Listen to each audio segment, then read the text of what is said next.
Well, the Blitz is just around the corner ahead of NBL 26 and some more exciting guests coming before we get into all the real hoops. And we're going down to Tassie.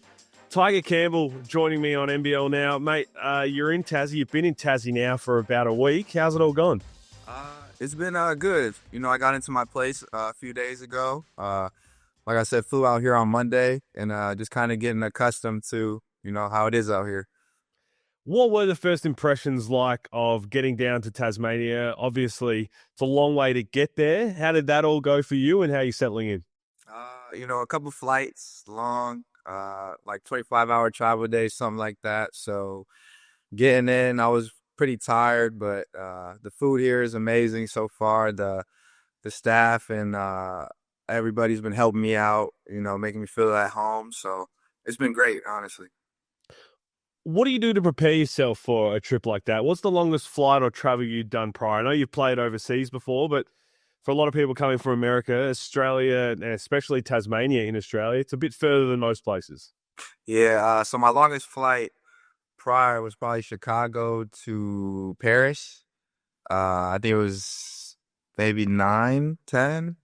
On those flights, I just try to sleep. So definitely the longest flight I've been on from LA to Sydney. I think it was 15 hours. So it was just trying to catch some sleep and get off the plane ready to go.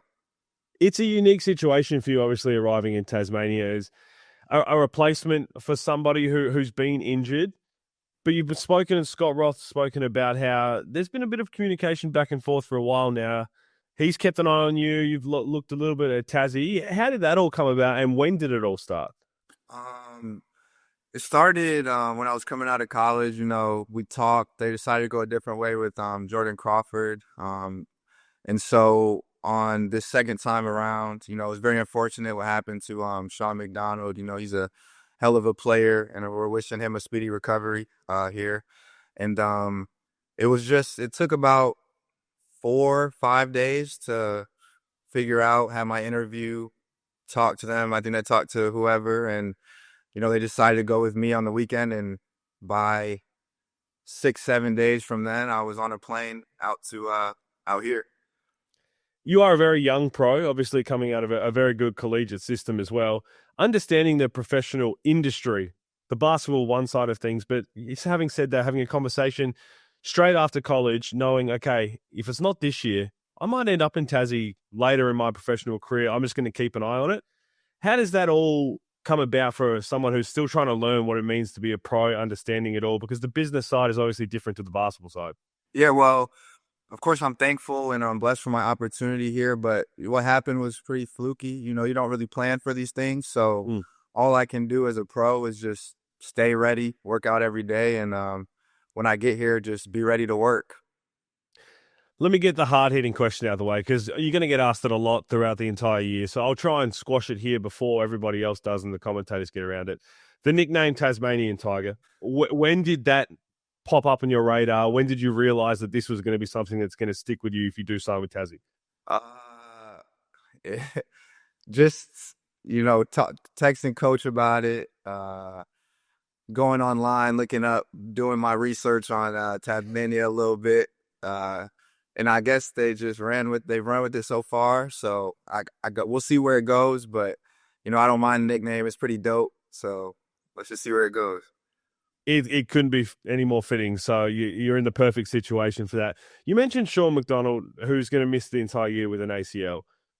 You've come in to replace him, but you've been through that situation. When you started your UCLA career, having to sit back and rehab and doing it all, understanding how you can maybe help him a little bit on that journey whilst also doing the best you can on call for the JackJumpers.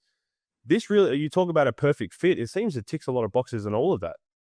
Yeah, well, I'm pretty sure, not pretty sure. Well, he got surgery today and he's recovering, and I think he's back with family. And so, whenever he comes back, I'll be, obviously he's that guy around here. So that never wavered of anything. I'm just here to do my job and help the team this year.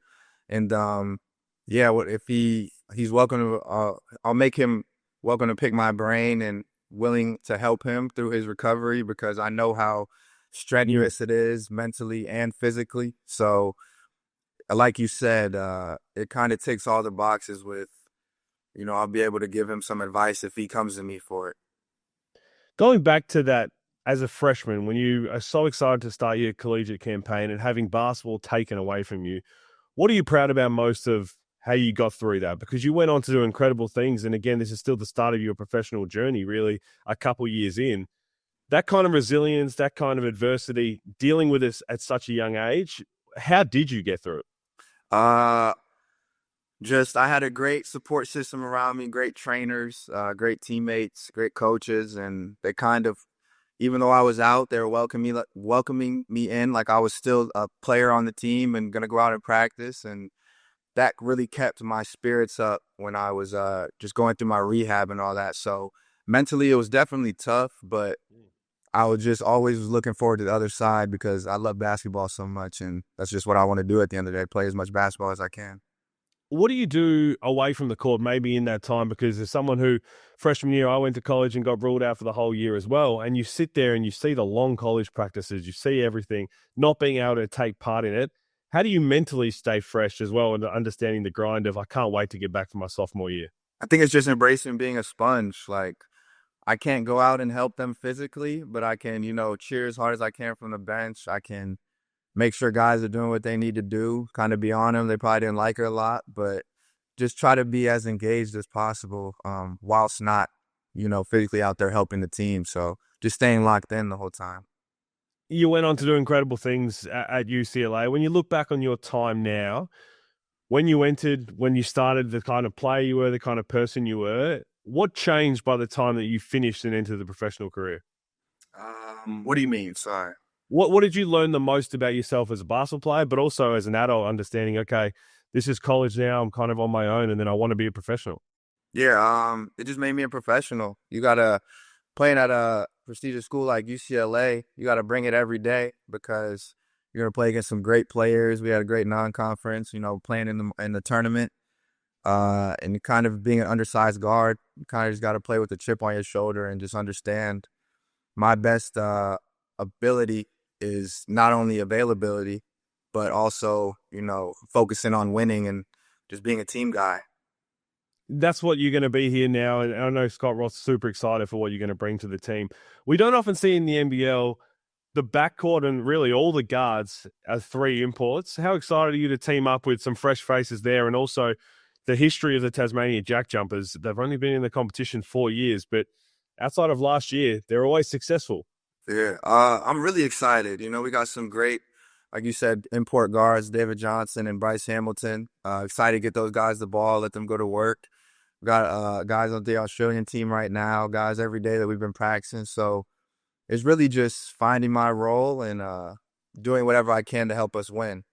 So, and especially like you said on the history of Tasmania JackJumpers, they won it 2 years ago now, and they were the first team to ever do that coming into a new league. And so even with that, I got a chip on my shoulder.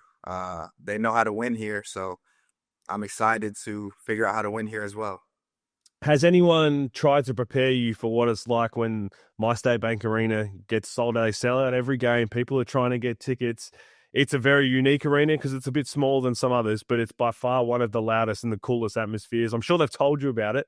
Have you seen it? Is there a chance that you can kind of mentally prepare it, or is it just something you can't wait to see? Yeah, I can't wait to see. Obviously, the coach and everything has talked about it, or the coaches have talked about it, and online I've watched some film on the games. It looks like it's rocking, so I just can't wait to get out in front of those fans and try to bring home some dubs.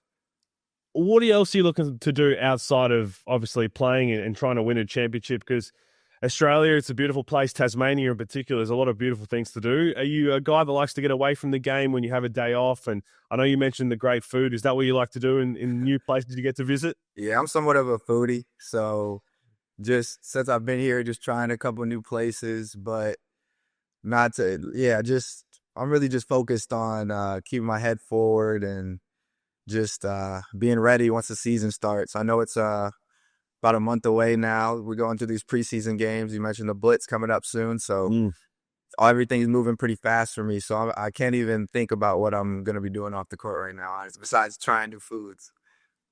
Did you arrive in time? I know Scott Roth does preseason a little differently, especially day one, where he likes everybody to get out into the community and see what it's like to have a job that isn't a professional basketballer. Were you there for that? Nah, I wasn't, but I saw it and it looked pretty crazy. I saw some of the guys power washing cars.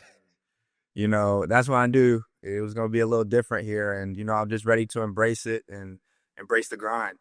All that stuff is cool to me. Part of that is understanding that as Tasmania, especially this time of year, and you've probably timed it well a couple of months ago, it's a different level of cold.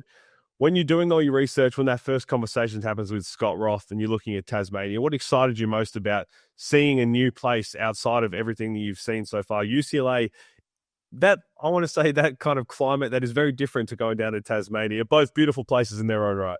Yeah, well, to be fair, I played in Germany last year, so I got a harsh winter out there. So coming out here, I wasn't really too worried about it. But yeah, I wasn't really too worried about it. It was rough in last year, so yeah.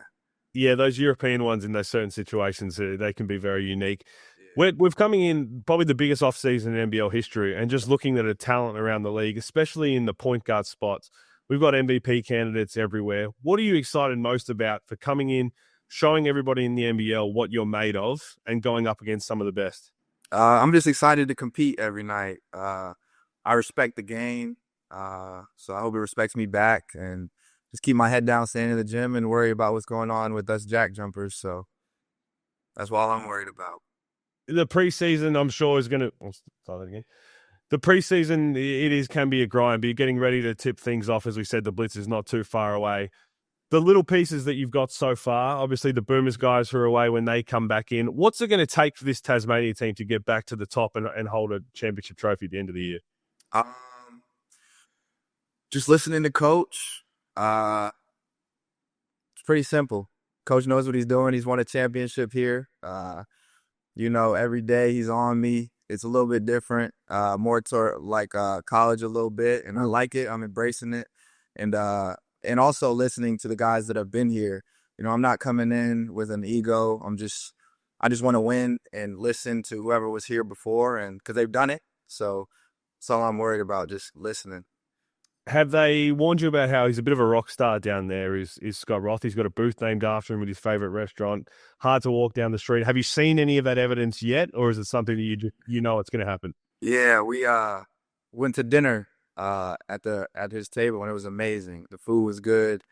People coming up, stopping us with the mid chat, want to just take pictures with him, talk to him, and yeah, I see the rock star in it, but he does well with it. He really is very chill and very humble, and, you know, it's not really anything I think I have to worry about with that. He got that all under control. He can't avoid it, unfortunately. I think he's just learned to embrace it because that's exactly what he's done down in Tassie. Lastly, before I let you go, when you first touched down in Tasmania, small airport compared to others, but the way the JackJumpers greet and welcome new faces all over the billboards, everybody's there. It must make you feel like when you step off the plane, okay, this is exactly where I'm supposed to be in my career.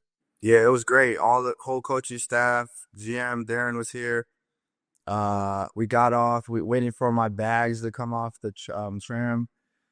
Fans coming up already, just wanting to get to know me. So I see the support already from just being here got here Monday, just being here for 4 days. So I'm really excited to show out for the fans and just play as hard as I can. I think you're going to have no problem being a fan favorite very quickly. It's exciting times for the JackJumpers. I know I'm very high on this roster and what you can achieve. So thanks for catching up with us. We'll see you in a couple of weeks at the Blitz, and then it all starts a couple of weeks after that. So good luck for the season. Thank you. Appreciate it.